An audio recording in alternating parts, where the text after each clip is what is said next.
Welcome to Widowed Too Soon, where real-life widows and widowers come together to share their stories of survival, faith, and the journey of finding hope in the darkest of times. Whether you're newly widowed or have been on this journey for some time, each week we're here to provide you with inspiration, practical advice, and the reassurance that you are not alone. You were made to not only survive, but thrive. And now here's your host, a woman who has walked this path herself, who finds solace in writing, joy in speaking, and freedom in dancing like nobody's watching. Michelle Bader Ebersole. Welcome to Widow Too Soon. This is Michelle Bader Ebersole. Once again, I am back with another interview. I am absolutely loving the format now. If you have been a longtime listener, you know that it used to be like, oh, maybe an interview every couple months. Now I do at least 3 interviews a month. So it's been really fun getting to know people all over the world. A couple announcements, and then we'll get into the podcast. So just as of today, which I don't know when you're listening, but as of today, when I recorded this, I finished, you guys know I have my Widow Goals book, my Widow Goals workbook, and today I finished the Widow Goals workbook leader's guide. And so it's like everything you need to know on how to lead people through the book. And so that should be available in a couple days. So probably when you listen to this, it'll be available on Amazon. So I'm super excited. I already know of about 4 groups that are using my book to lead groups. And my own church has just said to me they would like for me to lead a group. So I'm super excited to take this system. So I'm going to take the book, the workbook, and the leader's guide to churches all over. And stay tuned because I'm probably going to create a program where you can take it to your church. So I'm working on a program, of course, the Widow's Retreat. By the time you listen to this, hopefully it's not full. We still have spaces. That's Dallas, Texas, January 22nd through 25th. It's actually right outside of Dallas. It's going to be an amazing time. I just made the whole schedule. You're not going to want to miss it. We're even going to have breakout sessions about all kinds of things. Fitness and how that helps with your healing, writing, let's see, how to start a Widow Goals group. And then we're going to have like based on how long you've been widowed and talk about things that are like specific to you. We'll have parenting, we'll have dating again, like all kinds of things, as well as you guys know, we're going to have line dancing and we're going to have an author night with a bunch of authors. In fact, our guest today is going to be one of those authors. So make sure you look in the show notes if you'd like to sign up for that. So let's get right into the episode. So today I'm sitting down with my friend, Ryane Oakley. How are you today, Ryane? Wonderful. How are you, Michelle? Good. I feel like we've met before because we have sent so many messages and things like that. We have. This is actually like our first time meeting over the computer. And then in January, we'll get to meet in person. So, sorry, I actually have a little bit of cold today. So I'm going to try to not sound like this, but I am. It's the beauty of podcasting. You know what? I've been doing this for 4 years, so I'm sure the guests have heard me with all kinds of voices. So anyways, let's talk. So I know you're Texas. Are you actually Dallas or are you something right around there? I actually live in Fort Worth. Oh, so okay. I live about an hour from Dallas. Okay. How far are you from, oh gosh, now I forgot the name of our camp. Mount Is something. it Cedar Hill? Is it in Cedar Hill? Oh. Well, that might be the name of the town. It's called Mount something. Mount Lebanon. Mount Lebanon is the name of. How far are you from our retreat? 45 minutes. Okay, not bad. So one of my best friends grew up going to the camp. That's how we found out about it. And I can't remember the name of her town, but she lives in this town that has this cute little barbecue place called Marty B's. Yum. Most people, when I say that, they're like, I know what that is. I can't remember the name of her town. Anyways, she's how we heard about the retreat. And, you know, I went to college in Texas and that's how I met Joel. So, and that's where I got engaged and all of that good stuff. Because Joel and I went to LeTourneau University in Longview, Texas. And, you know, Dallas was the big town, the closest big town. So, you know, people would go there and hang out. And that's actually where I first visited Joel the first time. So he came out here first and then he lived in Louisiana, but he picked me up in Dallas. Like, so my flight went to Dallas. He picked me up in his little plane and then we flew to Longview where we went to college and like just reminisced around the campus and stuff. And then that's actually where we got engaged, was LeTourneau. So a little history of my Texas life.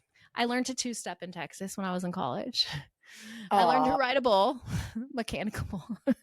wow. You have a lot of connections with Texas. That's I fun. do. I mean, I lived there 3 years. So, and that's what brought me Joel. So I've got to be thankful to Texas. Yay, for sure. I used to okay, we went there in high school when my brother was looking at Laterno, and I bought this shirt that said, "Don't mess with Texas." And I used to wear that in high school. And that's kind of weird because I was in Washington and I was wearing a "Don't mess with Texas." Anyways, that memory just came to my brain that I just remembered myself wearing that shirt. All right, enough about my rambling. Let's talk about you because this is a lot and, just nothing. So, I'm very excited to get to know more about you. Let's back it way back and tell me about your husband and how you met him and what your life was like in the beginning. Oh my goodness. My husband, his name was John, and he was a darling, wonderful, fabulous, dare I say, perfect man. Hmm. He was just so sweet and so thoughtful and so kind and so servant-hearted, and he just loved me so much. And we just had a very, very, very happy, solid, joyful relationship. So, um, so dating, we met by working at Cheddar's restaurant. We both worked there. I don't know I what that is. What's a Cheddar's restaurant? Cheddar's restaurant is very, very similar to Chili's. Oh, okay. Yeah. So we both worked there, and I was a waitress and he was a manager. Cute. And we just gradually fell in love over time working together. And then I went to college and he continued managing at the restaurant. And then we got engaged. We dated 3.5 years and then got engaged, and we got married in 1991. Okay, well, let's back it up. I love engagement stories. Can you share how you got engaged? Oh, okay. My favorite part. Okay. So, in Dallas, so we were talking about Dallas Yeah. to start out with, but in Dallas, we went out on a special date. And, well, wait, let me back that up a little Hmm. bit. Our very first date ever was on Valentine's Oh, Day. cute. Uh-huh. And he took me to Dallas. We lived in Arlington at the time, and he took me to Dallas. We went to a Mexican food restaurant, and then we went to West End in Dallas, which is a like a like a stylish urban place with restaurants and shops and pedestrian areas and nice area of Dallas. Hmm. So we went there and we took a horse and carriage ride. Oh, cute. And I was not even like in love with him or anything. I was like, okay, we'll go out on a date, but we're just friends, you know? Right. So he was like pulling out all the stops, because it was Valentine's Day. So he brought me flowers and a teddy bear and chocolates. And I'm like, oh, dude, we are like just friends. Oh my gosh, that's funny. So after the horse and carriage ride, we went to, I'm sorry that dinged. It's So okay. how do I silence that? I'm not Did sure. that silence me? No, It didn't, no, but it silenced you though. I don't know what you're talking about. Okay, well, I guess I'm just gonna have to leave it on. I'm sorry. It's all Okay, good. I can cut that part out. take two. It's all good. Okay, so after our horse and carriage ride, we went up to the iconic building of the Dallas skyline, which is Reunion Tower.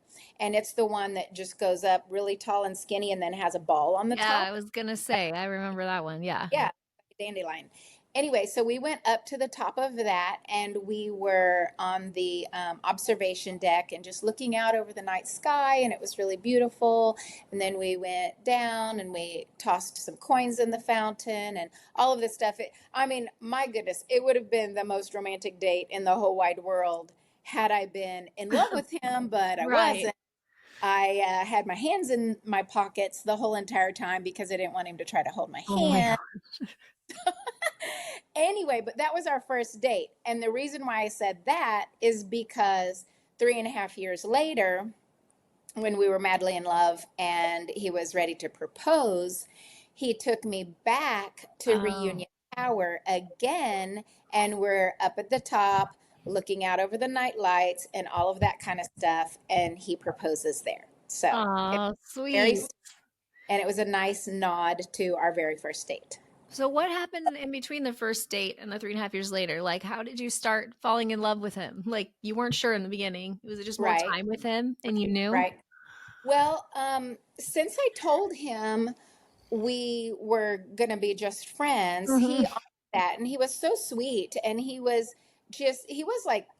totally in love with me from the beginning, Yeah. but he was honoring that I wasn't ready for that. So, what he did is he just kept on asking me out to spend time with him. And so I was just like, why not? We're good friends. So why not spend time with him? He's a fun guy and he's nice and we have common interests, and so why not? So we just kept on spending time with each other day after day after day. Meanwhile, I'm falling in love with him. Mm, So sweet. yeah, so since I told him we were just friends, he wouldn't ever even think about kissing me. And so one time we were laying really close to each other, probably watching a movie or something like that, but Mhm. or I'm not sure, maybe we were sitting, I can't remember, but our faces were really, really, really close to each other. And we were just having a conversation with our faces so Yeah. close. And I said, and we hadn't ever kissed. We were just still like friends, you know? Yeah. And so I said to him, I said, funny how close our faces get and we never kiss. And he said, I'll meet you halfway. And so Aw. that was the first kiss, and it So was, cute. and then we were just lost after that. So That's adorable. That I love that. Okay, so then tell me about your wedding. our wedding. Oh, okay. So we were married in 91, and in the early 90s, weddings were a lot more basic than they are these days. Like really basic. So we just walked down the aisle in our church and had these little lattice boards up on the stage, and that was like the wedding decoration, Okay. lattice things, which aren't even cute at all. But anyway, that's just what it was. And so then after the wedding, our reception was literally like we did not have a meal at our reception like Mhm. people do these days. We had nuts and mints, and I tell my kids about that, and they just laugh. They're That like, uh-huh. seriously, mints? I'm like, yep, We nuts and did mints. that. Luke and I did that in 2003 when we got married, so I get it. Mhm. Yes. So we had nuts and mints and cake and punch, and Yep. that was it. There was nothing else, and so we didn't have a dance or anything. We just threw the garter. I don't even know if people. I don't think people do that anymore. Like Threw the I did. threw the bouquet, and had a reception line, cut the cake, and that was it. Bada bing, bada boom. We were married, and it was a really simple wedding, um, but we were young and in love. We didn't have a ton of money, and so that was good enough for us. And we said many times over the many years that we were married that we would rather have a ho hum wedding and a fantastic marriage Yeah, than the other way around. And exactly. we did. And so Mhm. we're really happy about that. That's awesome. So tell me about what life was like when you were married. Like, were you working? Did you stay home? Do you have kids right away? What was it like? Okay, so no, we did not have kids right away. We actually waited 10 Oh, years before wow. kids because we both thought going into marriage that we weren't going to have kids. We thought Okay.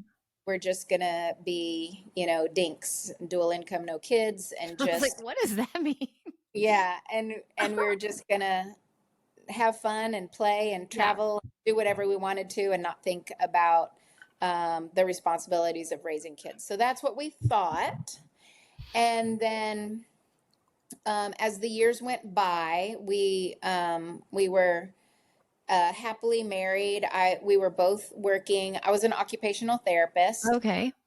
At this point, he was an accountant at a restaurant, and so we both had our full-time jobs, and then we would hang out in the evenings doing, whatever, sports, watching TV, traveling, whatever. We would just hang out and have fun, get together with friends and stuff. And then gradually, like 5 years into our marriage, we begin thinking, maybe we're missing something about this whole parenthood Yeah. and kid. And so we started contemplating the idea, but we weren't sold on it yet. So then time would go by and go by, and we prayed about it and we thought about it and just kind of hemmed and hawed about it. And then 10 years into our marriage, we decided, yep, let's do it. And fortunately, we didn't have any trouble getting pregnant, because I know a lot of people do, and Yeah. we didn't have time to waste at that point. Right. So I was already 32 when we had our first, and then 35 when we had our second. And that's all we had, is just two kids.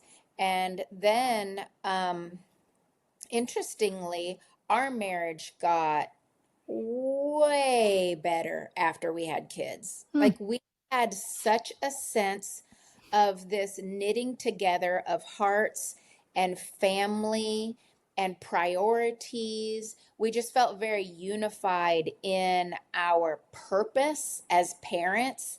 And we just really settled into that role. And we just loved being Mm. parents and raising our babies. And then I was able to, he was making enough money that I was able to stay home from work. So I got to just be a stay-at-home mom, which was a super huge, wonderful, sweet blessing, to just play with my girls and have tea parties and play dress up and Mm-hmm. make cookies and just play and have fun and have play dates and go to the park. It was just wonderful. Yeah. And we had a really, really fun, beautiful, blessed life. That sounds amazing. How old are your girls now? Now they are 21 and 23. Oh, awesome. One of them still lives with me, the younger one, the 21-year-old, Mhm. and the 23-year-old up and moved to Tennessee. So Oh. she's living her best life in Tennessee. She's having a good time. Oh, that's awesome. I also have a 21-year-old. I have 21, 19, and 17. Oh, okay. But we actually got pregnant like 3 months after we were married. So Okay. we That's a got different pregnant journey. right away, like, which is crazy because Luke had said he wanted to wait 5 years, but it was totally God's timing because we found out we were pregnant and then found out about his cancer like a couple months later. And so we had Hayden, our oldest, to focus on like during this whole time. We'd talk to him and like it was our focus instead of cancer.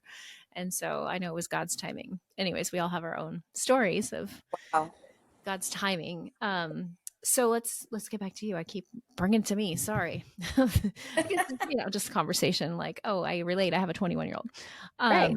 So life was good. Did you so when your kids were school age, did you still stay home or did you and like do like the get to be involved in their schools, or did you go back to work as an occupational therapist? What did you do when they were in school? Well, so what I did is, for the first several years of their elementary time, I was the room mom Yeah, and it's fun. field trips, and I volunteered up at the school, and I loved all of that. And I was still a stay-at-home mom, and that was really fun. And then when my daughters turned 9 and 11, I had the itch to go back to work, but I had already let my occupational therapy license go, and I did not want to go through the process of getting recertified and licensed and Yeah. everything. that was something that I just let go. It was a career that I enjoyed for a season and then no more. So then I decided, well, what am I going to go back to work doing now? And so my sweet, darling husband, John, we did two things that really, really stirred up an insatiable passion for travel. Mm. For our 25th wedding anniversary, he totally planned all by himself, and I was super impressed with him. He planned a trip, an anniversary trip, for us to go to the New England states.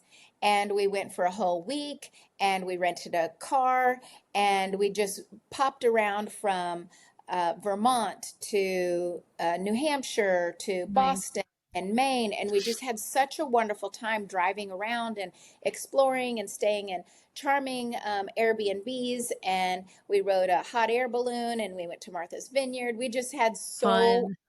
fun, and it was just a really precious time.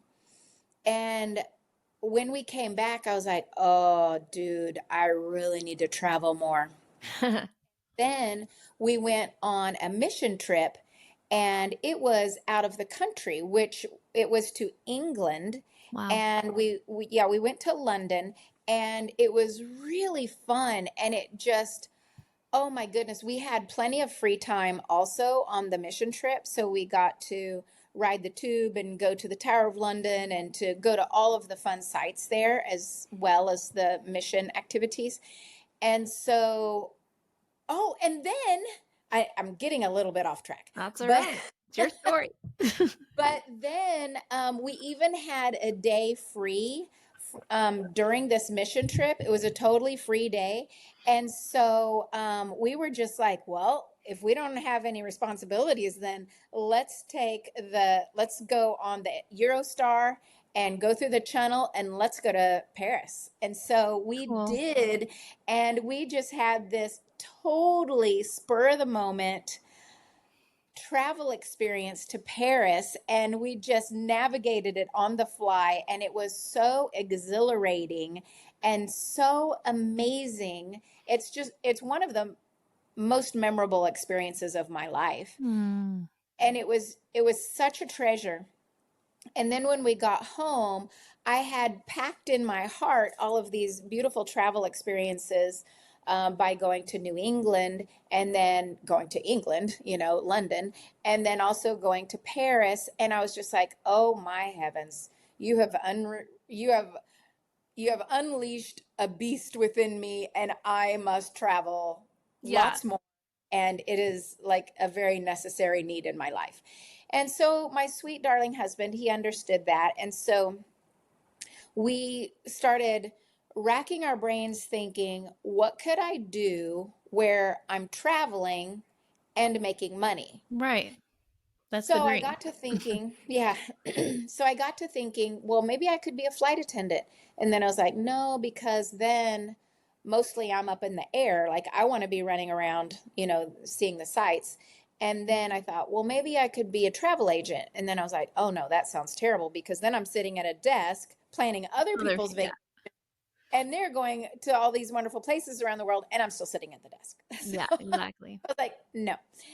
And then through, a miraculous weaving of events that God did, he introduced me to the career of international tour management. Mm-hmm. And I had never heard of that before. I had never been exposed to that before at all. And as soon as I heard about that career, my heart just pounded in my chest. And I was like, that's it. That's my career. That is what I'm called to do. And so ever since, I went and I got a certification to be an international tour manager. Can you explain to us that might not know what that means? So there are two different certifying boards in the United States that does this education to become a tour manager.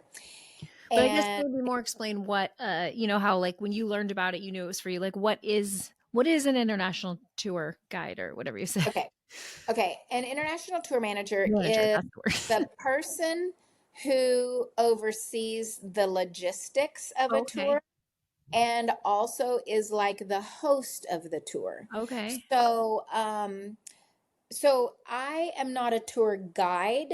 So Okay. for example, I can lead tours in Vietnam or in the Philippines or in Egypt or in Africa. I can lead tours Wow. all over the world, and I don't have to know about the culture and the politics and the government and how high that building is and how old that structure is and about the culture and the food. I don't have to know that stuff because we always hire a local guide.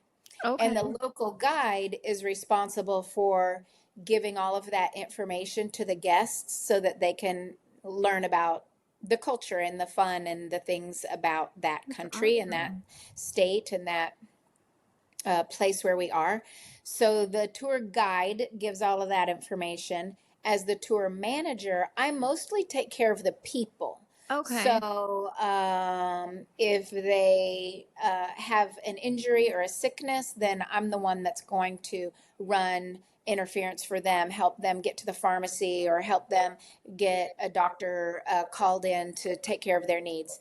I'm going to make sure that they know what time to meet the guide, what time is breakfast in the hotel, how to get checked in and out of the hotel, what time to meet the driver, what to wear that day because the weather might fluctuate, or what kind of shoes, it depends on how much climbing we're going to do, things like that.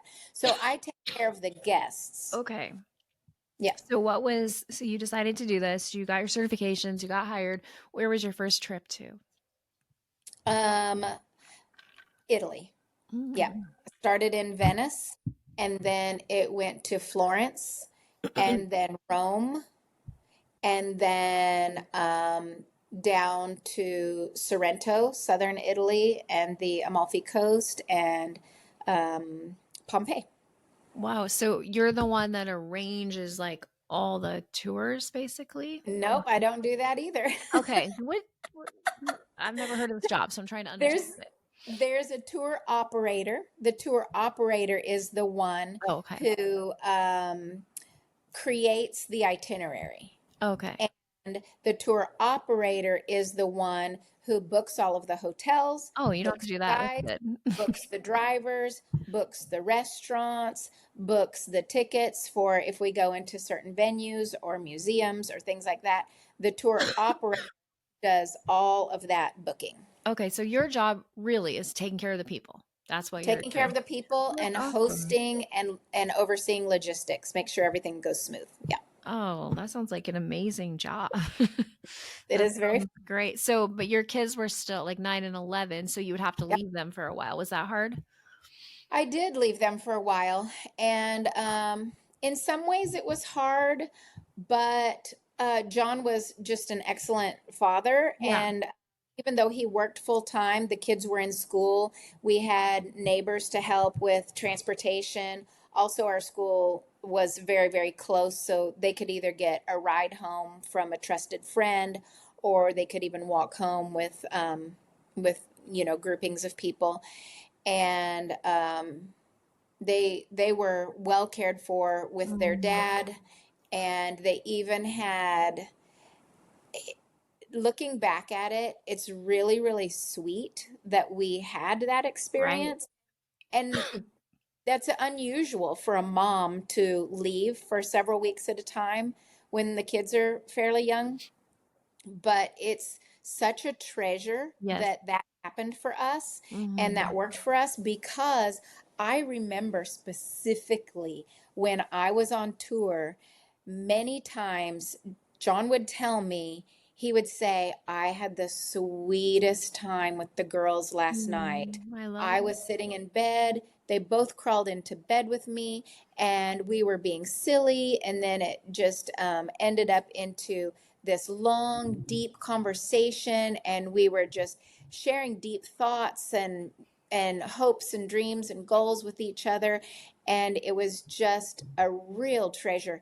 And those Yes. things don't just happen automatically, and Right. that honestly, that happened because mom was gone Right. and the kids bonded with dad. And so now, all things considered, and sadly, their dad died young, and my children, lost their father young.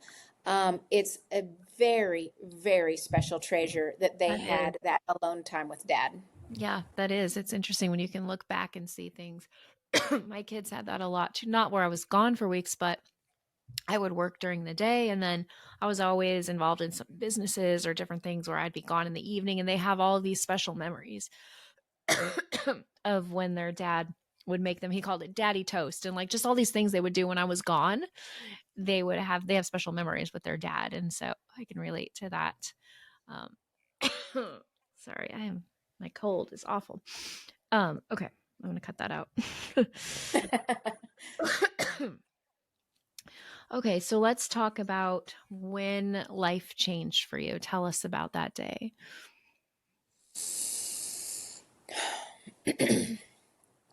Well, my husband and I had such a sweet and beautiful relationship, and we loved to spend time together. We were each other's best friends, Mm. and we were each other's buddy in everything. So if I wanted to go play pickleball, then I'd ask him first, like, "Hey, let's go play pickleball," and we would play pickleball together. We would ride bikes together. We would get out mitts and a softball and play catch together. We just we just really enjoyed our time together, and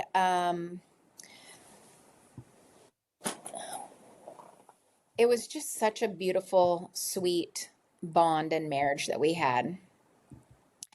And one Sunday, it was March 28th, 2021, and um, it was Palm Sunday that day. Mm. And we went to church together with our youngest daughter. The three of us went to church together, and we would be door greeters. So we would Mm. open the doors for the church members coming in and out, and we would say hello and we would greet them. Welcome to church. We're glad you're here. All of that kind of stuff. Totally normal day. I mean, it's weird. It's so weird when someone dies of an accident that you didn't know. Like, Right. it's just, you just don't know. You just don't know when your last day is going to be, and everything is normal until it's not. And it's just so weird how that happens. But so we just went to church like normal, serving, worshiping the Lord, stuff like that, thinking everything's fine. Then we went out to lunch after that. And John said to me, "Do you want to go ride bikes today?" And I said, "Yeah, let's do it." And we had just recently taken up mountain biking. And so we were going out on the trails, and we were just, I mean, not mountains, or I mean, we live in Texas, let's be real, Yeah. but it's the trail biking. So we were Yeah. out on the trails, and we were just having a great time. And the weather was so beautiful. I'll always remember how beautiful the weather was and how perfect the day was, that it was sunny, but it was cool. And we put on all of our safety gear. We had our helmets on and our knee pads and our elbow pads and everything and our gloves, all of our protective gear. And it was just the two of us. And we went out trail riding that day and just having a good old time. I can't express to you what a good time we were having and what a beautiful time we were having. And everything was perfect. Everything was perfect in our life and in our marriage and that day. And then he rode up on a little ramp. It wasn't even a big ramp. He rode up on a little ramp because there's places when you're doing a trail ride that you can go on features. There's like a ramp or a slanty thing or a little Hmm. teeter totter thing or just different things that you can go on. And he went up on a little ramp and his tire went off, and the he was catapulted forward and flipped forward, and he hit face first on the hard packed dirt, and it snapped his neck back, and it broke his neck. And it happened right in front of me. I was watching the whole thing play Mm. out in horror, and he hit the ground in this awkward position, and I went running to him, and just like screaming for him to respond and to move his legs and things like that. And he was just trying to gasp for air, and he I thought he was dying right in my arms. It was it was it was really terrible. I mean, I can't believe how everything was absolutely perfect 1 second, Right. and then the very next second my husband was dying. We were perfectly healthy. It's just strange. It's just really unbelievably strange how things can turn in a second. Wow. So did you call 911 or was there someone else there? What happened next? Well, there was no one around us at all. We were just nestled in the woods, and there was no one around at all. And I couldn't get to my phone or his phone. I was actually cradling his head because he couldn't breathe, and Oh my gosh. his eyes actually rolled back into his head, and he lost consciousness. Mm. I literally thought he died right in my arms. I was like, how in the heck can we be riding our bikes Right. and have fun, and then my husband is dead in my arms? How can that even happen? And so he did lose consciousness, and I was just holding him, and my both of my hands were busy. I couldn't get to my phone or his phone, and I was just praying so hard for him. And then he did start breathing, but still couldn't get to the phones. But I was just praying and screaming. And then a little boy emerged from the woods and came up to us and was like, "How can I help?" And I said, "Get into my backpack and get my phone and call 911." So he did. And then he still didn't, there was no way to tell the people in 911 exactly how to find us or where to find Right. us. And then later, much later, like years later, I went back to that same spot where my husband's accident occurred. And they have 911 markers all over Wow. the trail. Like every few yards, they're everywhere. So That's great. at any point where an accident occurs, you could look right or left, you could find a marker and say, like, we're at marker 34, and Wow. they exactly where you are. But those didn't exist when his accident occurred. And so the little boy, once we called 911, I sent him to go out to the parking lot, and I said, remember your way back to us. Go to the parking lot and meet the ambulance. He was only like 9. Wow. Yeah. And I said, go find the ambulance and then remember your way back to us. And that was a big task for a little boy. And Wonder where his he, parents were. I don't know. I never Mhm. saw the parents, never did. Wow. Maybe he was a little angel. Yeah. No. But anyway, so actually 40 minutes later, the paramedics finally came through the trees um, with a stretcher and oxygen, and they started cutting things off of John and putting an IV in, putting oxygen on, and it was very clear that he had broken his neck. Mm. Wow. And what's helping you get through those 40 minutes while you're waiting? Like, what's happening with you, or is it a blur? It was just terror. It was just pure terror and disbelief. Yeah. Like, wow. And so they get there and they take him to a hospital, I'm assuming. And what happened? Yeah, the paramedics asked me which hospital they wanted me to take him to, and I knew that he had a spinal cord injury, and so I said, which one has the best spinal cord team? And they told me their opinion, and so I said, take him there. So um, it was so surreal. It's so weird. It's just really, it's such a strange incident that occurred in my life that changed everything. But my dear, darling, beloved husband and playmate and sports buddy and everything, my best friend, was strapped to a gurney being carted away to an ambulance. And I was like, okay, I'll see you at the hospital, and I've got two bikes to get back to the car, you know. I couldn't even manage the two bikes. So there was another cyclist that had arrived on the trail, and they helped me get the bikes back to the truck.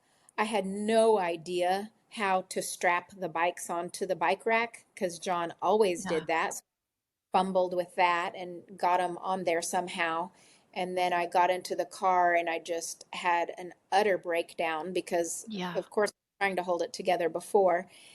And then I called my daughters and told them what horrific event had occurred. But, being a Christian and believing in miracles and believing in, God's healing power, I was either in complete denial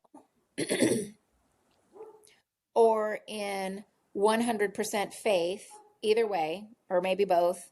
But I thought that God would just heal him, that he would just be healed and he would be fine. Like this was a temporary thing that just like injured his spinal cord, but like didn't cause him to be permanently a quadriplegic, but just like injured him and then he could bounce back.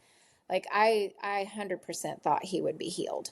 So I was trying to keep it together, but it was pretty terrifying. And then I got to the emergency room and he was completely paralyzed from the neck down, no feeling, no movement whatsoever. And that's surreal because I was like, okay, a few minutes ago we were riding bikes together. Right.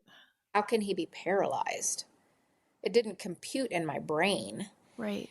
And then it was just a horrible blur of tears and denial and um, trying to keep him positive. He was so apologetic and so discombobulated, and I was just like, it's gonna be okay, it's gonna be He was okay. talking to you at that point. Yeah, he was Okay. calm.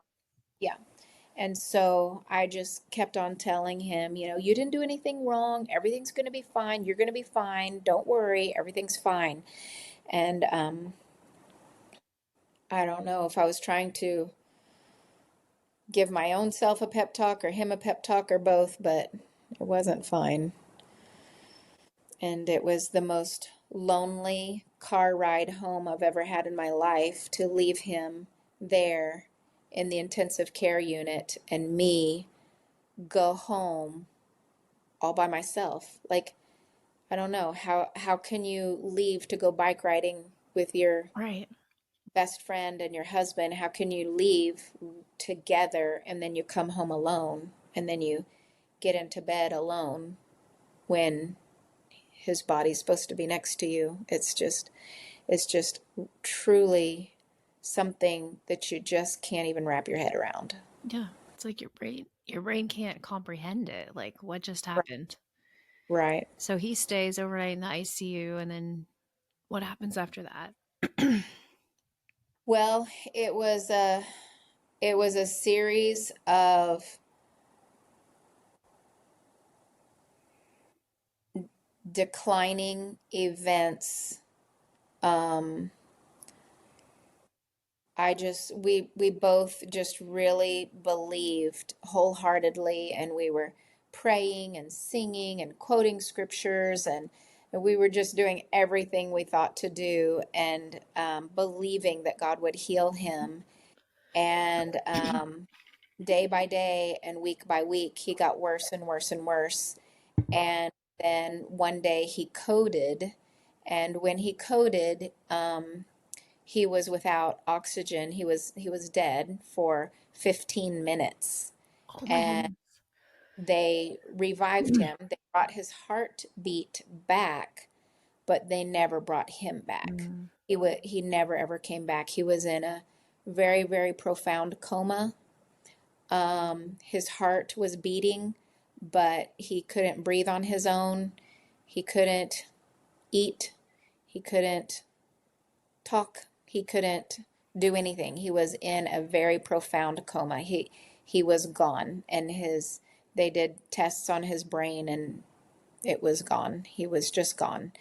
And his body held on for a few more weeks, and he was in the hospital for a total of 6 weeks Oh after the wow. and no, it was 7 weeks. It was 7 weeks after the accident, and then he just passed. His body just it just stopped.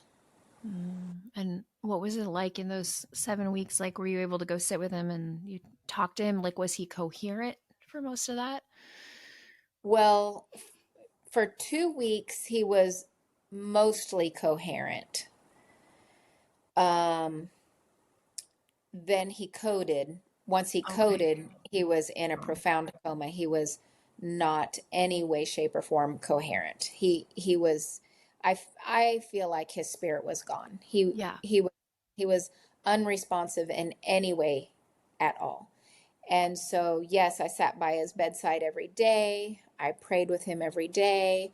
I tended to him and washed his face and shaved his face and cleaned his hair, and being that I was an occupational therapist, I Mm-hmm. did range of motion exercises with his arms, and I was always trying to make sure, that when God did heal him, that he would still have as much muscle tone as possible, and that his muscles wouldn't have just atrophied away, and so I was always working with him on everything, and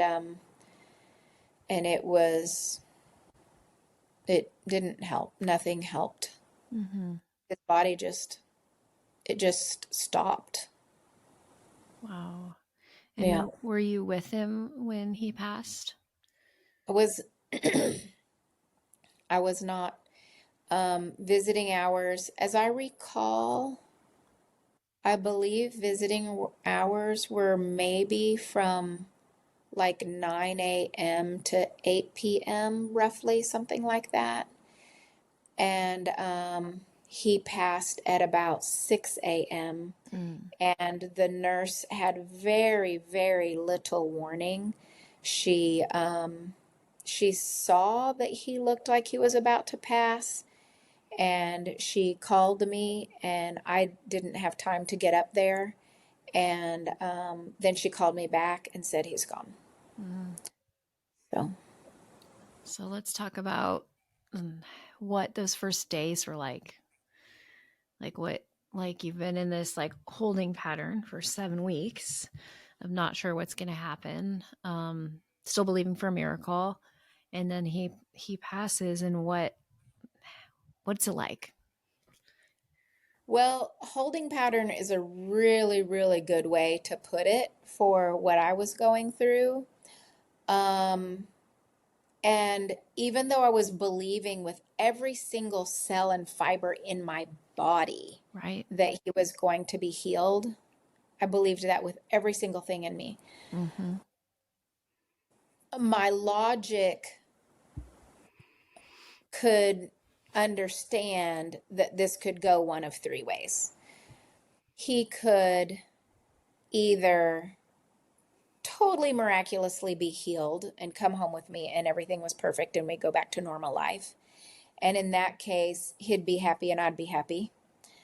Um, or he could continue to live in this state where his body did not work and his brain did not work. They were both completely completely broken, and did not function at all. So if he continued to live and exist and breathe in that existence, he wouldn't be at all happy. Yeah. And my life would be really hard as well. So option one was ideal. Option two was absolutely terrible. Yeah. And then option three would be that he passed away. And being a Christian and knowing that he is going to go to heaven and live with the Lord and be healed and be happy and joyful and, living a beautiful, happy, perfect, eternal life filled with joy and love with Jesus, then of course he's going to be happy. But I would be miserable because my beloved husband was gone. Right. So I was thinking about these three options. I was like, option one is fantastic. Option two is horrific for everybody. Option three is great for John, but horrific for me. Right. So obviously I wanted option one. Option three might happen. I mean, it kind of looked like it might happen. And option two, I was like, oh, Lord, please let it not be option two, because that would be just absolutely horrible for everybody and not even good for my daughters. Like, that's not good. Right. So the reason why I went into all of that is because you asked how I felt right after John died. And when I got news that he died, of course I was devastated that I didn't get option one. I wanted him to be healed and come home and have a normal life. Right. I wanted option one. But in a way, and I even feel like a little guilty for saying this, but like in a way, I was relieved that I didn't get option two. Right. Yep. Because option three, even though option three was terrible, option three was better than option two. Right. There's a little bit of relief in that. Yeah. So I felt like a little bit of relief because I don't know. I guess, I don't know. It just sounds tacky to say that, but a little bit of relief. It's understandable. That I didn't get option two. And then also relief that this hellish 7 weeks in the hospital were over, because that was really hard. And I even feel kind of dumb saying that to you, because you went through a long, many, many years extended illness with your husband. Like, that was long time of heartbreaking, bad news after bad news after bad news, and you're wanting good news, and then you get bad news. And so like that was a long time for you, and mine was 7 weeks. Well, that's still long. Like, don't diminish your own, like, that was hard. We were never in the hospital 7 weeks straight. I don't know what that's like. So we all have our own kinds of hard, Yeah. So don't feel dumb saying that, because that's really hard. What you went through is really hard. Like, it's a story that I have not heard yet. I've heard accidents, all different kinds, but this one is different. It feels like a roller coaster, because he was alive and you're not sure what's going to happen. And I feel like what you're explaining is kind of a mix of the two kinds of deaths we usually deal with, which is a long prolonged illness or an accident. And you kind of got both. Like, okay, he had an accident, but he's alive. But then it's like, the reason I said holding pattern is that's what I felt like I was in for years. Like, I know that feeling of like, okay, like, I feel guilty saying this, but it needs to go one way or the other. Like, I can't live in this like in between forever. So I understand that feeling of like, and I understand the relief, of like, okay, the suffering is over. Like, and this, like, I feel like I can move forward in my life now that it's not based around all this medical stuff and all of it. So I get what you're saying. It's never what we would choose, but yet there's this sense of relief. And I know a lot of listeners can relate to this, where it's like, okay, they're not suffering anymore. So yeah, it's horrible for us, but at least they are in a better place. I mean, I don't like saying that, no, they're in a better place. You know, the things people say that are not really helpful, but like literally he's in a better place and he's not suffering. He's not, you know, so of the options that you have, it wasn't your number one, you know, but it was something that at least he's in a good place. And, you know, so you're probably feeling like a mixture of emotions after he dies. I also wonder with your specific situation, have you suffered from PTSD since you were there? Like watching it all? Has that something you've dealt with? You know, surprisingly, I would say for the most part, I would say no. Because I can ride my bike Okay. without any like I can ride my bike joyfully and happily and everything. I did cry the first time I rode my Yeah, bike. understandable. Um, but as far as PTSD, I would I think I would explain it a little bit more like this. Um, Even though I wasn't young, I was 51 when my husband's accident occurred. But I felt, even at the age that I felt kind of invincible, sort of. Like Mm, we would, we weren't reckless, okay? Don't get me wrong. Don't hear that because we weren't reckless. But I felt like I want to take on that ramp. I want to take on that hill. I want to do this challenge. And we both felt like that. And of course we had our safety gear and we were making good choices and things like that. But I didn't think I didn't think ever that you could go out trail riding with your husband and then your husband die. I never ever thought that that could happen ever. Like, could you break your arm? Yeah. Could you break your collarbone? Sure. Could you skin up your knuckles? Yeah, absolutely. Like, can those things happen? Yeah, for sure. But die? Oh my gosh, no. I would have never thought that in a million years. And so now you get slapped in the face with reality like that can happen. You can go out and trail ride and you can die.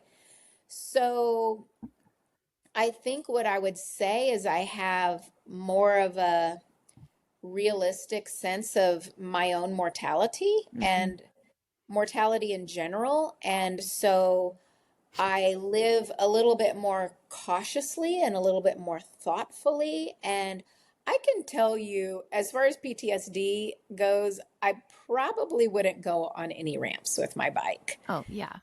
I just don't 100%. think that I could emotionally do Mm-mm. that. But I definitely ride my bike and I enjoy it, but I don't think I would feel comfortable doing anything challenging with it. Mhm. So that's kind of where I lay with that. Yeah, yeah, no, that makes sense. I've just a lot of people that I know that witnessed a death, especially in an accident, have dealt with PTSD. So I was curious if that was something for you. So let's go back to like the beginning. Um, what you know, we talked about in the very, very beginning, what was like. So what was it like, you know, maybe a few months later as you're, you know, starting to get used to your new reality? What was life like and how was it for your kids, your girls? Well, um, I had a 5 week period. I know, I think every widow goes through a period of shock and denial. Like, and they call it different things: shock, denial, fog, whatever. But I think everybody does that. I had a period of 5 weeks of shock and denial. And during those 5 weeks, it's a little tiny bit humorous looking back at it because Mhm. I was like, keep in mind that I was in shock and denial, but I was like, I can do this. I can do this. I Mm, can I can be single. I can run a household. I can take care of things. I mean, I can get the tires changed. I can do Like it I all. can do this. I'm like I'm an intelligent, functional, resourceful human being. I can do this. Yeah. And so I just kept on giving myself this pep talk, like, Mm-hmm. I can do this. Like, I can be a single person. Well, oh, that lasted 5 weeks. Right. Then I crashed and burned, and then I was, crying in a corner and rocking in a dark room and all of that stuff. And I went through deep, profound grief, as we all do, and that's a important part of healing. So Right. it's to try to skirt around that or anything. But then, like, functionally moving forward, I had to figure out, where are my weak points and how can I manage life Mm-hmm. with those weak points, because I'm just not strong yet.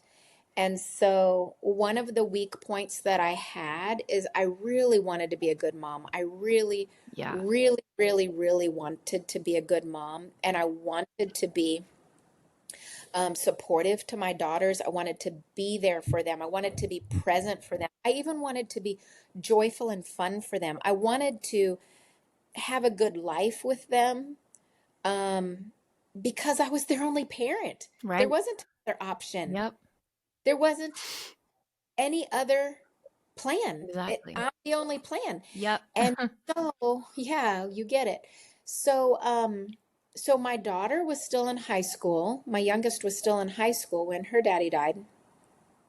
And so she was in marching band, she was in gymnastics, and of course, I wanted to be in the stands for her. I wanted to watch for her. I wanted to cheer her on, and wear her t-shirts and things like that. But my weak spot was, I couldn't tolerate sitting in the stands all alone, Yeah. because I used to sit with my husband right by Right. my side. Yes. And we cheered her on together. We took pictures together. We drove to the stadium together. We drove home from the stadium together. We got a snack to eat. Like, we wore the shirts. We were a pair. We were a couple. We were a team. And then I was sitting in the stands all by myself without my partner, and I was so torn, because I was like, I need to be here for my daughter, and I need to smile, and I need to take pictures, and I need to be present for her and to cheer her on and to be a source of strength. But I was like, I don't feel strong at all, because I can't tolerate sitting in the stands alone. I can't tolerate it. I'm too sad. I'm too lonely. It's just too hard. And so my solution was to invite a friend with me for every Mm. single game, every single sporting event. And my friends were so supportive and so understanding. And I was honest with them. I said, I can't do this. I'm incapable of sitting in the stands alone. I can't. It's just too gut wrenching.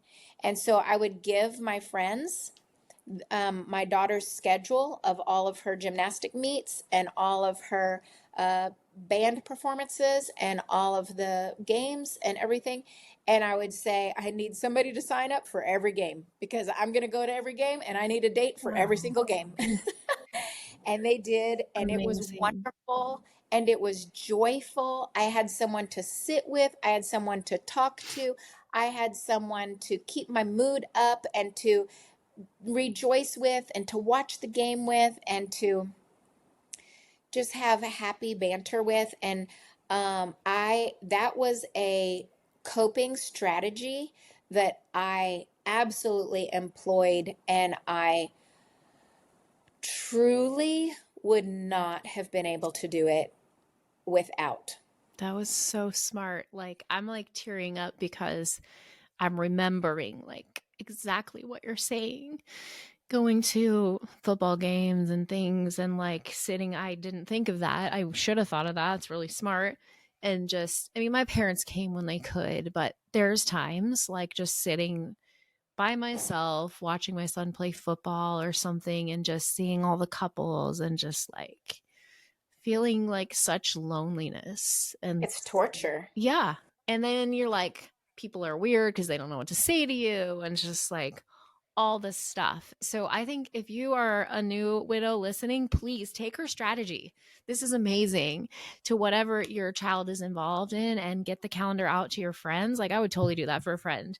And I think it's an amazing strategy because there's so many things, like your friend could be the buffer also with the weird people and like, Yes. and just help you, because it is, I think for me still, like, I'm 5 years out, my biggest pain comes for the moments for my kids. Like it's still, it will always tear me up. Like, they, all of my kids graduated. Well, I have still one that's about to graduate. The other two, graduated after their dad died, and just like all the moments, and taking my older two to college, and just like there's been so many moments. And even my daughter recently was like, it's going to be so weird to, and she's not even in a relationship yet, but she's thinking about getting married. So, and like daddy won't be there, and he's never going to meet our grandkid. I mean, our kids. And it's just like, you get this, like anything about my kids brings up so much emotion, because it's because we have a mother's heart, and like our heart breaks for them. Mm-hmm. And like, they don't get, like my parents are still alive. Like Haley said this to me a couple years last Christmas, that she got all quiet on Christmas Eve. She had taken a picture of me and my parents in front of a Christmas tree at church. And then she was like, I'm never going to have that. I'm never going to be an adult with both of my parents in a picture. And it just broke my heart. Sorry, like I am like way crying today, but it's anything about, like, it just brought up so much emotion. I know that our listeners can relate if they have kids. Like that's what breaks our hearts, is our kids, and just all of those moments that their dad's not there in these pivotal moments of their life. And I would like do anything to give them that. My kids have said to me recently, like, I really wish daddy was here. No offense, but I wish, now that I'm an adult, I want to talk to him. Like even little things, like my son, Peyton, who's 17 and loves weightlifting, is like, I really want to know how much daddy could, bench press. I'm like, I don't know. And he's like, I really want to work out with him. I wish he was here to work out. Just like all these things. So my point is, that's brilliant. So I hope our listeners who are in that place of needing somebody to go with them are listening and taking note, because that is a powerful, I've never heard anybody say that. That is powerful. You are so smart, like to see where you needed help, because that is a big, all of those, being a single parent at school, like all the things. And it's just so hard. Those were definitely the hardest moments, was going back. So Luke died in May, and it was COVID. And so the kids, everybody's home. And then going back the next year, things were already weird. They're wearing their masks. They have to be way apart, and just like, but being that parent going back to open house and all the things, and you're alone and people are weird to you. And it's a really hard time. So I love what you implemented. So let's go back to your story. But I know that our listeners are going to relate with this. So that was a great strategy. What else did you do, to help you get through this time period? So you have support through like friends and church, and what helped you through those first few months, in addition to what you already shared? Well, I have another thing that Okay. to answer about that question, but first I just want to tell you that this is the beauty of your podcast, and I love that you have been doing this for so long, and you are a voice of hope Thank you. to your listeners, and have on other people who can also provide hope and strategies, because we can all learn from each other. Yes, And 100%. the more podcasts that we listen to Yes. of yours, the more nuggets that we're going to get, Yeah. tools that we can put in our tool belt to either grieve better, or to grow better, or to heal better, or to parent better, or whatever. And if I think of an idea and you didn't think of it, and I share it, then it's just a richer experience. And then somebody else that you have on shares another idea that neither one Right. of us thought of. And then also the whole aspect that we talked about before is, we both had this guilty sense of like, what did you call it, like when it's a waiting period? Oh, the holding pattern. I think Yeah, it's a holding pattern. yeah. So like when you're in this holding pattern, you almost feel like, I need this to go one way or another. Yes, I I need remember this that. to go one way or another. And And we both talked about that we experienced that. Mine was a shorter time frame and yours was a longer time frame, but it's kind of like I need resolution to this. Give me good news, give me bad news, but like I just Need need to something. Yes. something. And so you, like you and I can relate to that. And then if your listeners are either in the holding pattern right now, or maybe they're just out of it, and maybe they're feeling guilty too. Like I feel horrible thinking I wish that this would just come to a conclusion. And we can say that you don't need to feel guilty about that. That's right. It's a human response, and we need to have resolution. We need to get back to a point where we can heal and grow and like get to a better place, and we can't even do that if we're still in the holding pattern. That's right. So So good. anyway, I love your Oh, podcast, thank and you. I just love how you share nuggets each and every time, and you may not even realize it, when you're sharing a nugget, but people are listening, and people are growing, and Thank you. people are learning, and people are applying, and it's good stuff. It's really good stuff, Michelle. Thank you. Thank you. Well, I'm happy that you're here and we're all learning from you. I learn from every guest. There's so much wisdom, and I just love, like, I actually really love podcasting and doing interviews because I meet the most amazing people.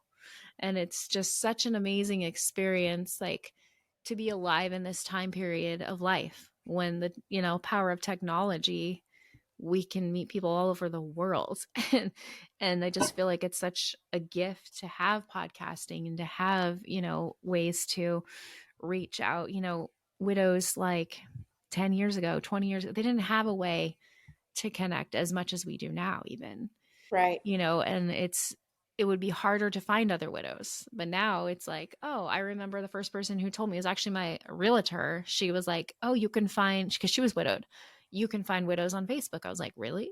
And so I ended up joining a group, and then I met people, and then I was like, oh, and then the podcast was born from someone I met through the group. And like, it's just amazing that we now live in a world where we can connect and we can help each other. So let's go back to you. So yes, let's talk about strategies. Like, well, you already talked about a really great strategy, but things that helped you in the very beginning. Like, what was your support system like? Were there any verses or songs that helped you? Like, what helped you to get to where you are today? Okay, well, first I have to cough. We can cut it out, just like I'm going to cut my coughs out. Good, because I was stifling that for a long time. I know, me too, but it's like, we'll cut the All right, let me take a drink too while whole we're coughing section out, so no big deal.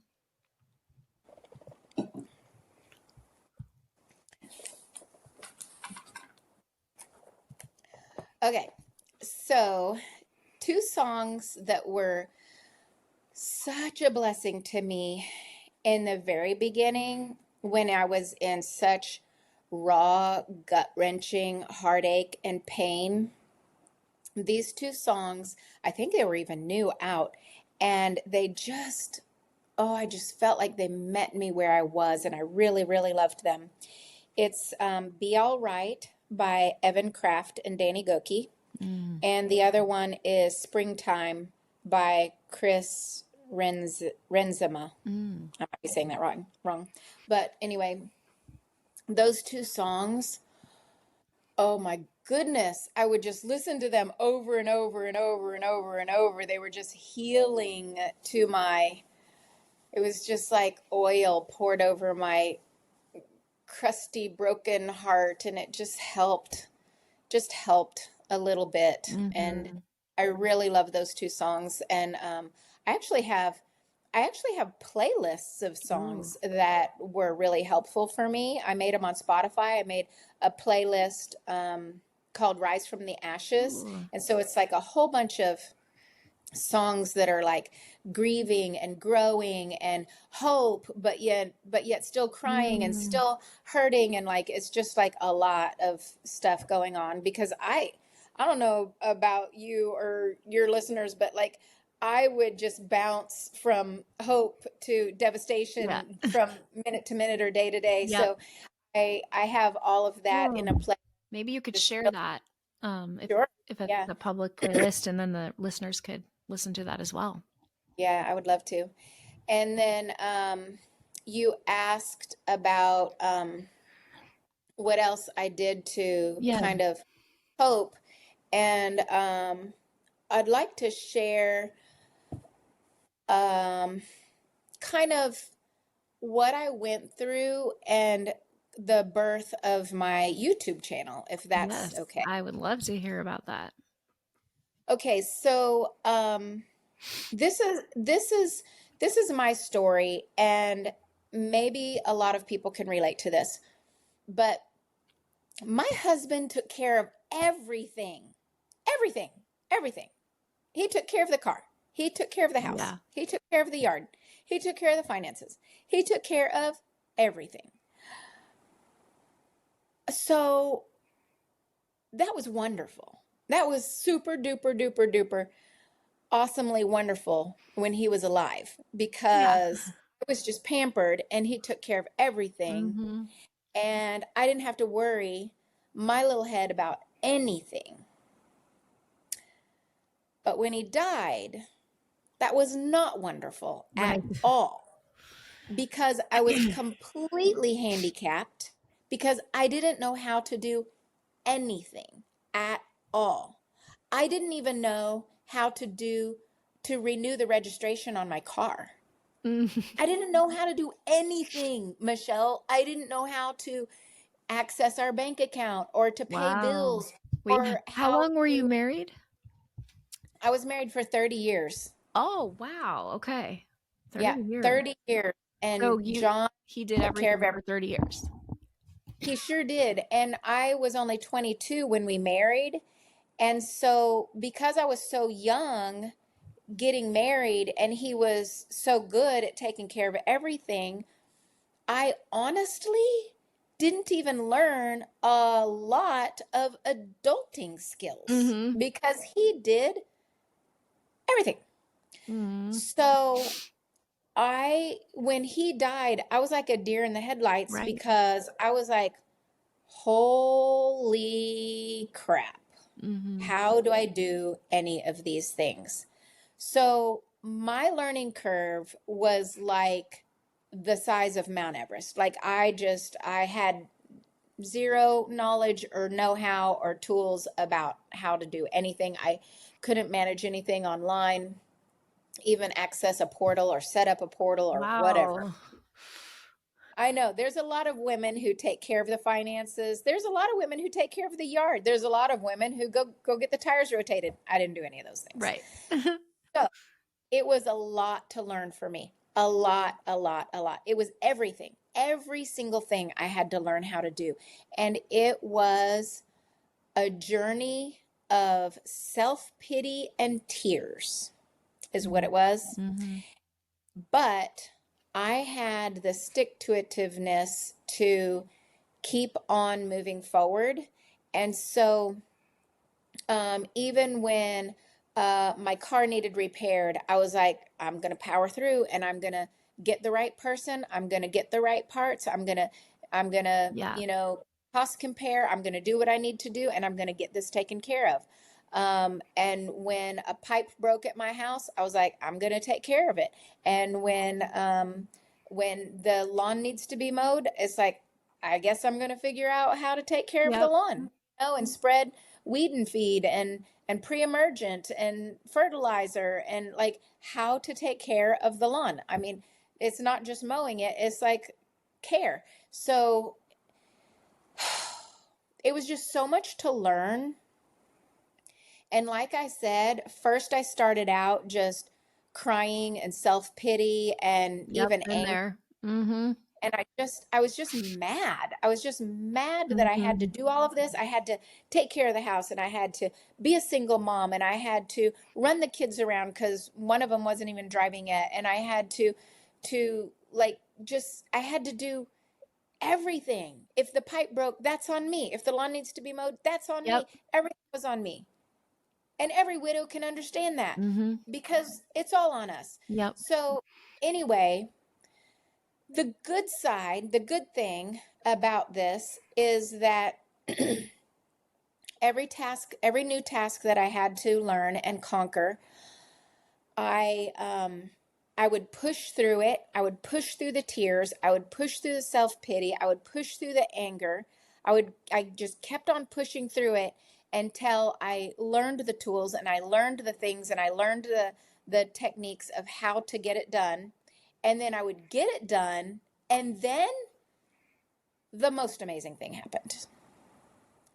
I felt so proud of myself. Yes. I felt so Oh empowered. yeah, I get it. Like I wanted to stand on top of my roof and have a megaphone, Yeah. and I wanted to shout to the whole wide world and say, I changed the battery in my car today. Right. Like I need a standing ovation. Yeah. I need a parade going up and down this street. I need a medal on my chest. Like I need some acknowledgement. I need everybody to stop what you're doing and throw some confetti because I changed the battery in my car. Totally get it. I remember that. Yep. Yes. Yes.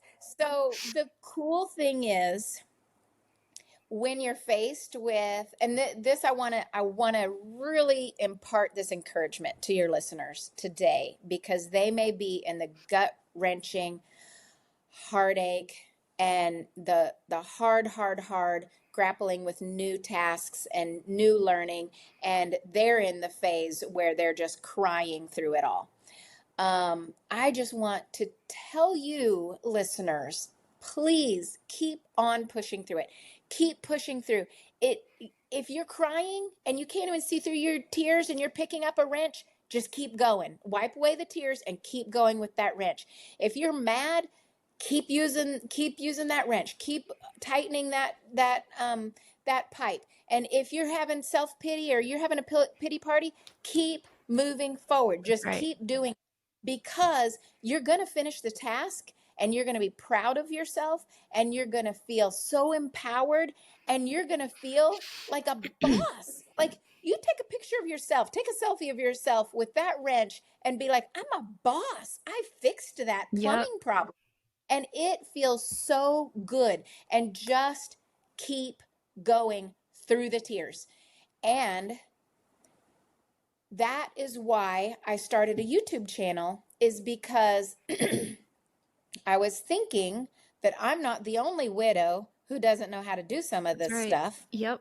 So what I'm going to do, and God just kind of downloaded this whole mission to me, but what I'm going to do is every time I have to learn how to do something, like the bathroom fan went out. Well, how do you change that? I don't know how to change it. So I got to figure out what parts, what tools I need, what replacement part I need. I need to go find it. And then I need to figure out how to get it done. So I figure it all out. I get it done successfully. I make a YouTube video, post it. And so then all of the other widows can learn. I love it. That's how I do it. So not only, my hope is to not only impart the know-how or the actual technical skills on how to do the task, but also the empowerment. Yes. Like here, we're a widow, a single woman, a divorced woman, maybe a college student, whatever. It doesn't matter. And we can all just pick up those tools and get it done. So I want to show women and men and young adults that they can get it done no matter what their circumstance is. So that's awesome. And my YouTube channel is called Ryane to the Rescue. And so that's Ryan with the E, Ryane to the rescue. Anyway, so if your listeners need to fix something around the house, or they need to do a minor repair on the car, then I probably have a video. It. What's the most popular video of you doing something that people like? My most popular video is a tutorial that I made on how to use a table saw. And it's a Ryobi table saw, and it has I don't know how many views. Maybe I don't know, lots of thousands of views. And awesome. and I get lots of comments on it, and people just really love that video. But there's a lot of other videos that have lots of views and That's so lots great. of, and it's I'm really happy to be putting helpful content out into the world that people appreciate and use and benefit from. Yeah, I love that. I haven't looked at it yet, but I'm going to. So we will make sure we put a link in the show notes to that YouTube channel. So let's talk about you did your YouTube channel and then you decided to write a book. And Hmm. it's amazing. If you're watching on Spotify, you can see this. An interactive journal, field guide for widows, how to navigate the journey you didn't choose. And you had sent me an e-copy. I can't even talk. You had sent me an e-copy and I loved it so much. I was like, I need to see this in print. And it is beautiful. Like it's like there's beautiful like pictures along the way. And it's like a mix of a book and a journal. And like there's so many beautiful things about this. So okay, can we pause for 1 second? I need to use the bathroom and I need to get some water. I'm out of this. Yes, you made hot tea, girl. Yeah, I should do that next. But Yeah, I have honey and lemon in here. I wish I it's could a make good you idea. up. I know. All of a sudden I'm getting this cough attack. So Yeah, take your time. hold on 1 second. I'm just going to Take push. your time. Actually, I'm not going to push stop because then it'll make 2 different recordings and I don't want to deal with that. We'll just cut this out. So I'll be back in just a minute. Let me get some water and go to the bathroom. Oh, here's my water. I do have water. I just need to use the bathroom really quick.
Okay, thank you. Let me take a sip of water.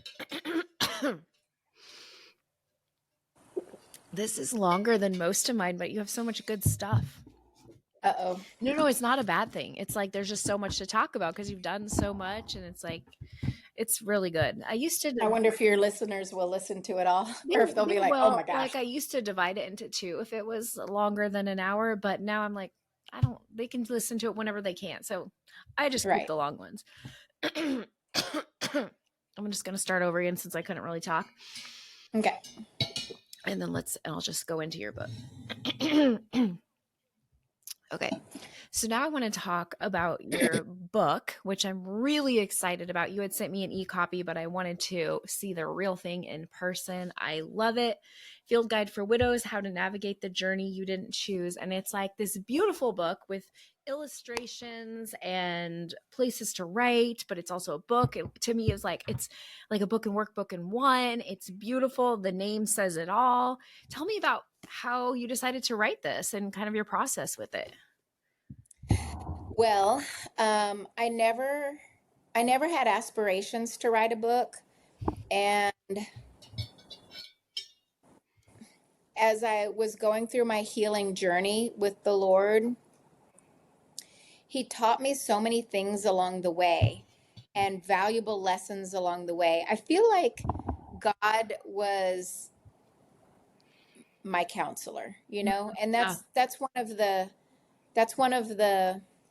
adjectives of the Holy Spirit is that He's our counselor. Yeah. And I didn't technically go to counseling through my grief process, but I just felt like God just led me through the steps personally, just between him and me. And we processed through the steps, and I achieved such a level of healing that I felt like, okay, I am done. I'm done. I feel healed now. And when I got to that point, I felt God say to me, now write a book. Oh. And I was like, wait, what? Like, what? And had you ever written before? Like written anything like this? No, Okay. no. And I thought, okay, wait, I'm not an author. I'm not an expert about anything, and I don't know what to write. So what do you mean write a book? And then, but this is, this is one thing that I do is I journal. Mm. And when I have something really important that I want to remember and document, whether it be part of my healing journey or a relationship situation or whatever, I will journal it, either handwritten journal, or I'll go to my computer and I'll just document the whole story just for myself, just because I want to know what I learned from that, or Yeah. I want to know, I want to keep a record of how that played out Yeah. and stuff. So all along my healing journey, I had been journaling on my computer different things that I was learning and growing, and timelines and processing and things like that. And I didn't ever think of it as a book at all. I just thought that I'm just keeping a record for myself. Yeah. And when God said to write a book, I was like, what am I supposed to write? I don't have anything to say. He said, go to your journal. Mm. It's already written. The book Yeah. is already written. Wow. So pull together all of those lessons that I have taught Wow. you, whether it be about acknowledging anger or forgiveness or I don't know, other things that he brought me through. He was like, bring all of those together and then write like an intro so that it kind of makes sense, Right. and an outro to process it. And then it just kind of made logical sense Yeah. to me. And under God's direction, it just made logical sense to have questions for the reader too. Like, how can you apply this? Yes. Or how did this play out for you, and stuff like that. So basically the book is sharing my journey and how God has walked me through different aspects of the healing journey. And then I open it up for the reader to like, now, how can you apply this, and how does this work for you, and things like that. And so not only is it something for the reader to learn from and to apply, but it's also a document too.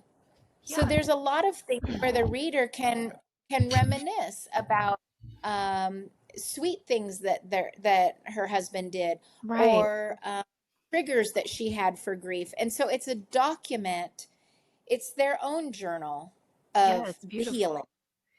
Right. There's even spaces like draw pictures and like color. And then I just noticed that there's a section, I guess, if your husband hasn't passed, right? Maybe for someone whose husband is sick, and it tells you all these things. I actually had a friend who sent me a list like this before Luke died about things that you should do and planning for the service and just like all of that. So I think that's really great that you do include that. And I guess if someone's husband has already passed and they haven't done the service, they could use this just for things that they want to record, that they would want to do for that. So what inspired that part? I'm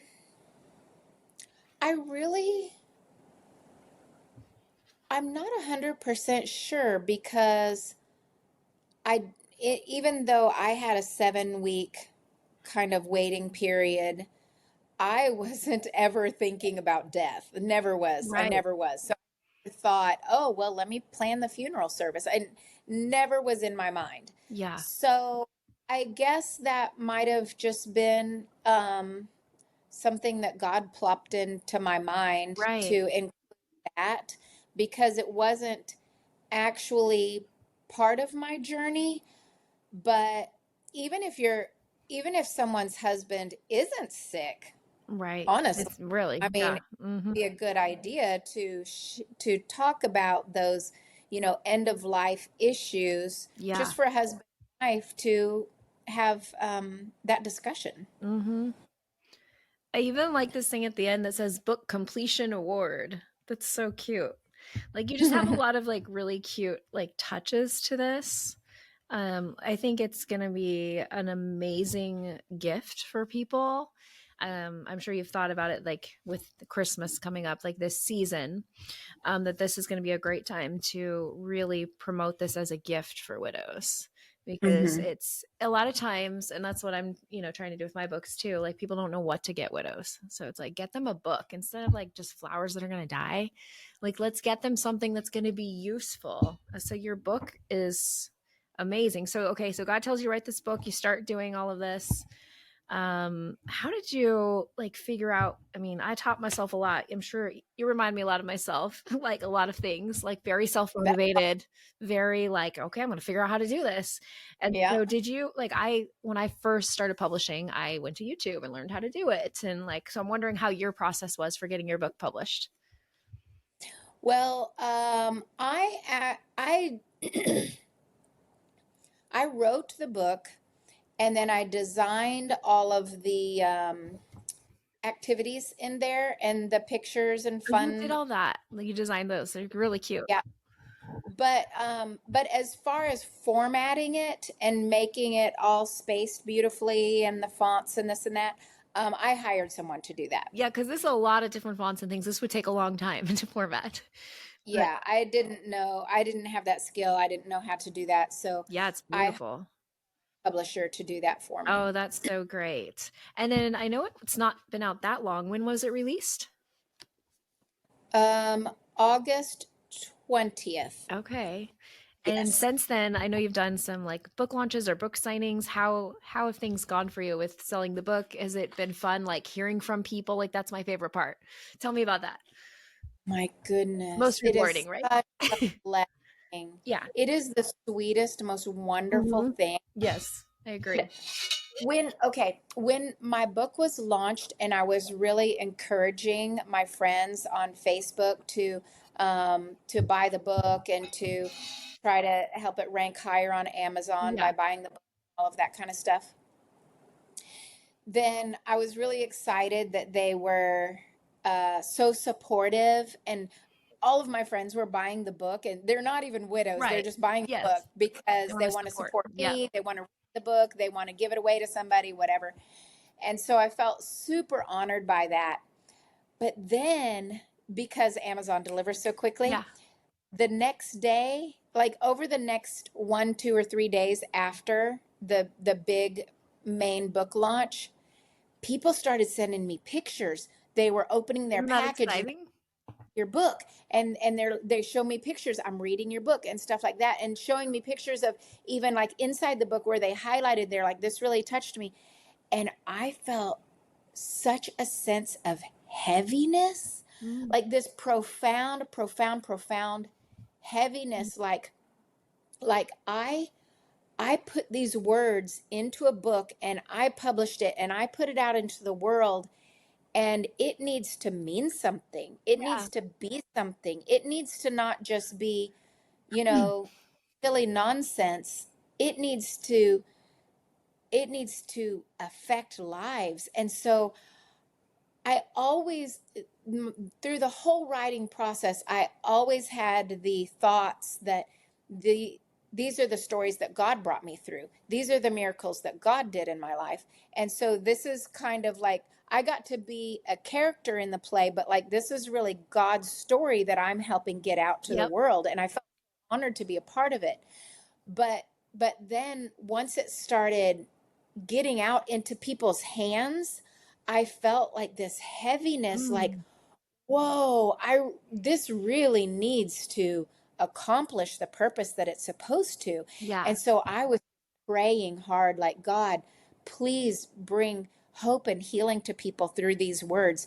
Please draw people's hearts to you through these activities and through this book and through every word and all the scriptures. There's tons of scriptures in the book.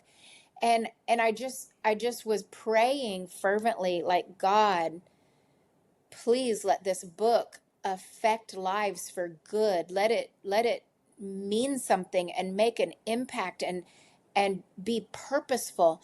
And and I tell you what, it's just been a short time and I've gotten such Mm, amazing feedback that just love blows it. me away. That widows are like, I got this at just the right time, and Yeah. I opened it up to this page, and I had been asking God about this, and then he just spoke to me right through this page, and I really love this activity in here, and this activity was so fun for me, and I love the cover. The cover just brought so much Yeah. hope to me, and I'm just like, wow, I was Yeah. just blown away. I was like, God, you did it. You just did it. Wow. Yeah. I love it for so many reasons, but I feel like I love that it's like an activity book. Like it gives new widows something to focus on. Like, okay, I'm gonna go through this, and I might get to color today. I might get to do this today, and it's so beautiful. Like I even love pampering ideas. Paint your nails, go swimming, do a craft, take a bubble bath. Like there's just so much in here that is so beautiful. I'm excited to give this to a new widow. I like this. It's time for a medal ceremony. That's so Exactly. cute. Like it's just so unique. And that's like the great thing. Like I know sometimes people are like, why do you promote other widow books? Well, we're all different. Our books are all different. Like nobody has the same one. And it's just like the podcast. Like we all bring different things to it. And I just think this is so beautiful. And this would be such a good gift for a new widow. I'm highly recommending if well, not even a new widow, like if you're widowed, you've got to check out this book, which is our whole audience. So, Yeah. would you also say that yours is for widowers as well? Well, it's literally written from the perspective of a widow, and Mhm. like throughout the whole book it says, your Oh, husband, blah okay. blah. So it's mostly widows. So yeah, it is totally from the perspective of a widow, female widow, but if a man wanted to read it and in his head Just like change. transpose, Yeah. like, I'm going to change the word husband to wife, then I think he would get a ton out of it. Yeah. And at some point, if God brings it around to be, then I may partner up with a widower, and then modify the book to be for widowers, so they Mhm. would feel more like seen and heard, and like, this is for me, not I have to Right. modify it for me. Right. So I'll let God direct Yeah. that, if that's So when I something. originally wrote, like started my book years ago, I made it just for women, but then I changed it because my audience is also men. And so I was just curious. Sometimes from the title, because it's widow goals, they don't think it's for men. But I've had actually a lot recently of widowers who've left positive reviews on how it's helped them. Oh, So oh. that might be something in your future, to just modify so that they also feel like it's for them. But it's amazing. So I highly recommend, even if you're listening to this and you're a widower, you could totally get this and get a lot out of it. Because Mm. it's a lot of things like we all get. So before we wrap it up, we've shared so many good things. Like I just love all the things that you're doing. Like where are you at like currently in your life? Are you back to the job that you were talking about earlier? Like did you go back right after your husband died, or what happened with that? Well, so my husband passed in May of 21, and probably all widows can identify with this, is my brain didn't even work right. Yeah. You have that too? A little bit. Mhm. Yeah, my brain didn't even work right. Like, I couldn't take on any kind of high level tasks or um processing. Like, I just Yeah, it just wasn't all there. And that's just part of grief. That's just something that happens. Yeah. And so I couldn't lead a tour. I couldn't manage details. The job that I do in international tour management is a very detailed, Hmm. it's very detail oriented, and you really have to stay on top of a lot of different things. Oh, yeah, I'm And sure.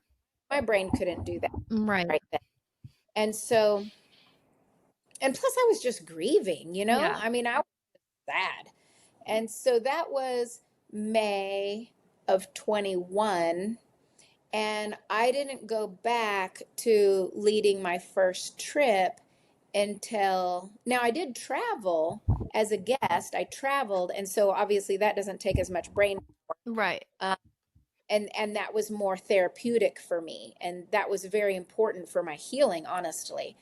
But then, as far as working and leading the tours, I went back to that in October of 22. Mm. So a year and a half later. Yeah. And that's what you're still currently doing for work? Yes, yes.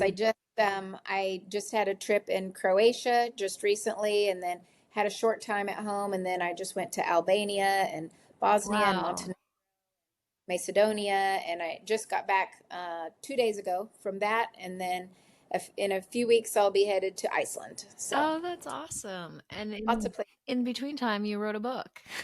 Yeah, So that's right. that's awesome. So a couple more things before we go. What advice would you give to a brand new widow? Well, I kind of talked about this a little bit when I was talking about my YouTube channel. Oh, wait, let me. Pause.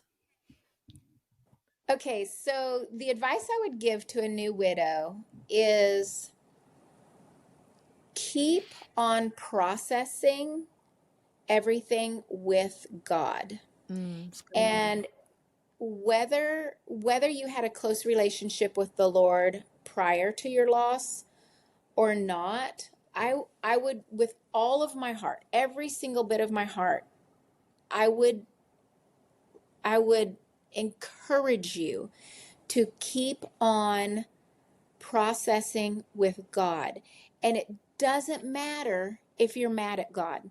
It doesn't matter if you are disappointed with him, or if you feel like your faith is just crumbled and crushed and broken.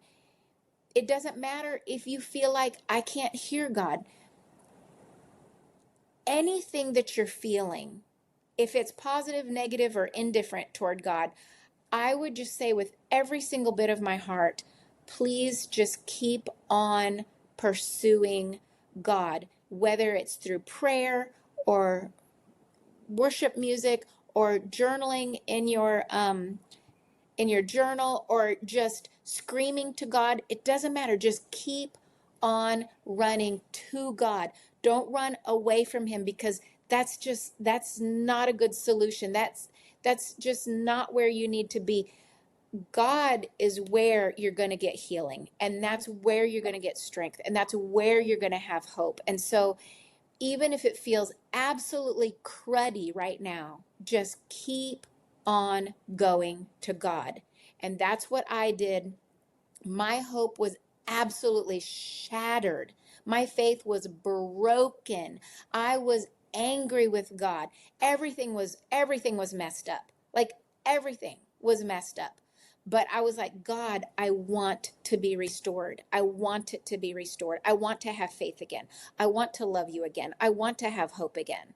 So I didn't run away from him. I ran to Mm, him. That's what I encourage you with all of my heart to do. that's so good. That's such good advice because God can handle if we're mad or whatever we're feeling. And so that's super important. Okay, one last question before we go. What has been the most challenging thing about being widowed? Well, for me, it was learning all the new tasks. Like, I didn't know how to take care of Yeah. anything with the car finances, and I had to learn all of that from scratch. And that was that was so hard and so exhausting for me, mentally, emotionally, spiritually. It was such a challenge for me in every single way. Yeah. And that was definitely the hardest thing. And that's why I wanted to hopefully make it easier for other widows by having a YouTube channel. Yeah, I love that. I love how you created that and have done something really great with that. I'm excited to watch that. So I'd love to pray for you before we go. Would that be okay? Oh, that sounds wonderful. Okay. Dear God, thank you so much for Ryane and just for her testimony and for the way that you have taken her through the fire and the hard places, and you have healed her heart. And I just pray that you continue to heal her. And just, I pray blessings over her book, that it does beyond what she could ever ask or imagine and reaches literally all over the world. And blessings over just how she is working in so many people's lives. I pray for her travel, and that she continues to get to experience joy all over the world. I pray for her daughters, that you continue to bring them peace and just heal their hearts, as it's so hard living without a parent. And I just thank you for all the listeners today that are here. I just pray some of these words will touch them and inspire them in their own journeys, and that they can continue to process things with you, whatever they're feeling. And thank you that you are here to help us, and we're not in a hopeless place, as I see so many widows, but that you are our hope. And we just thank you for all you've done. Amen. Amen. Well, thank you, Ryane, for being here today. I really appreciate it. And audience, if you like this podcast, you know I got to do this every time. Give it a little bing, 5 stars on Apple Podcasts, Spotify, any place you listen. Be sure to join our Widow Too Soon community. I already talked about the retreat, all the things. Look in the show notes to see Ryane's book and her YouTube channel and all things Ryane. So, oh yes, go ahead. Speaking of the retreat, I've already signed up and Yes, I'll be there. that's right. Really excited about it. Yes. And so I read your book on my last long international flight, and it was really, really great. All of the lights were out in the plane, and I had my little reading light on. I was reading the whole book. And then I usually highlight and underline and write in the book. And I felt this time that I shouldn't do that, because I was like, I'm going to give this book away to somebody. And I didn't want to have all of my little writing. I love it. And so I kept it all nice and pristine. I put it in a Ziploc baggie. Oh, wow. And I was traveling through the Balkans.